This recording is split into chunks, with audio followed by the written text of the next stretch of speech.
अब हम लोग देखेंगे न्यूटन्स लॉ ऑफ विस्कोसिटी।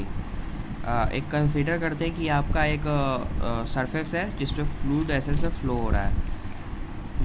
ये फ्लूइड का अपर सरफेस है जो कि F फोर्स उस पर दिया जा रहा है फ्लो होने के लिए। टाउ हो गया आपका शेयर स्ट्रेस, तो टाउ बराबर F/A होता है। यहाँ से यहाँ तक की डिस्टेंस dy मान लेंगे और ये आपका d थीटा हो जाएगा। ये आपको du वेलोसिटी से ये मूव कर रहा है अपर पार्टिकल, तो dt टाइम इंटरवल कुछ मान लेते हैं। तो आपको यहाँ से यहाँ तक डिस्टेंस ट्रैवल करने में फ्लूइड को ये पार्टिकल यहाँ पे पहुँचने में du इंटू डी थीटा हो जाएगा। डिस्टेंस बराबर स्पीड इंटू टाइम होता है, तो स्पीड हो गया और टाइम इंटरवल इतना हो गया।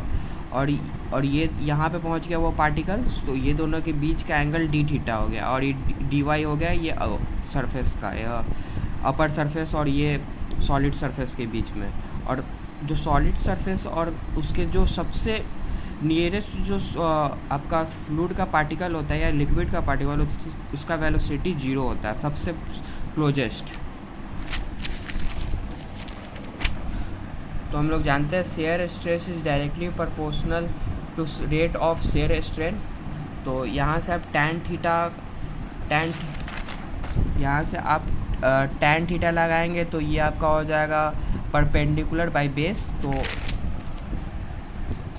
dt/dy बराबर tan थीटा हो जाएगा।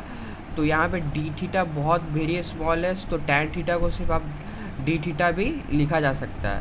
तो d थीटा बराबर du/dt/dy हो जाएगा। अब ये आपका dt यहाँ पे ये चला जाएगा और dy यहाँ पे हो जाएगा।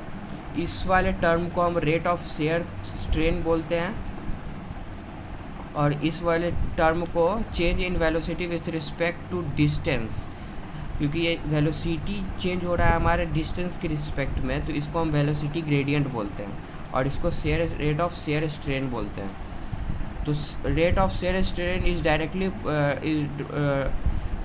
बराबर वेलोसिटी ग्रेडियंट, यहाँ पे ये हुआ।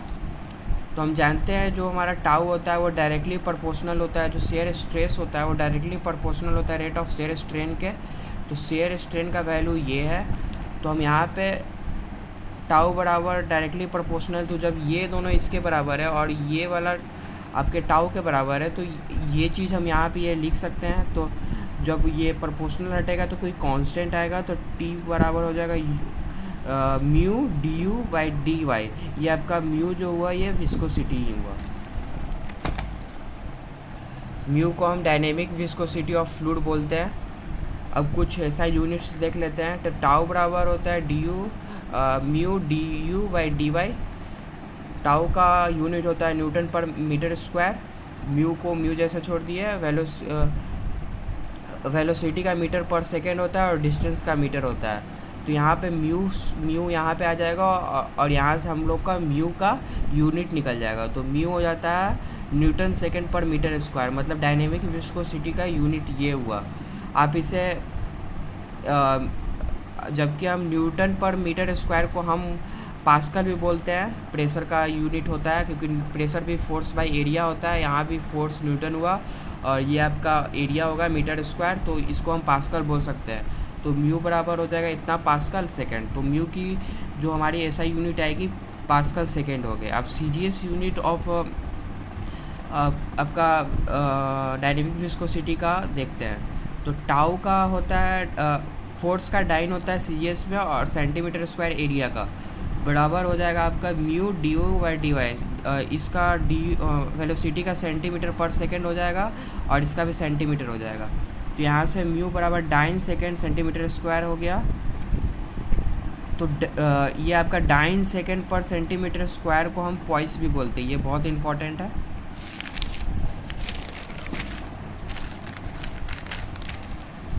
अब relation between poised and pascal second. एक पॉइस में 1/10 न्यूटन सेकेंड पर मीटर स्क्वायर होता है और पास्कल सेकेंड होता है। इसको पास्कल सेकेंड भी बोल सकते हैं। और ये पॉइस हो गया। पॉइस में आपका डाइन, याद इधर देख लीजिए, पॉइस को हम लोग डाइन सेकेंड पर सेंटीमीटर स्क्वायर बोलते हैं। तो यहाँ पे हो जाएगा वन न्यूटन सेकेंड पर मीटर स्क्वायर या pascal second equal to 10 points हो जाएगा, ये इधर जाएगा। तो 1 पॉइंट्स बराबर 1 पास्कल सेकेंड बराबर होगा 10 पॉइंट्स। ये आपका इम्पोर्टेंट है, क्वेश्चन में ये चीज़ यूज़ करना पड़ता है क्योंकि क्वेश्चन में सभी जो यूनिट होती है डायनेमिक विस्कोसिटी की वो पॉइंट्स में ही होती है। Fluid is a substance which deform continuously under action of a very small shear stress और शेयर स्ट्रेसेस।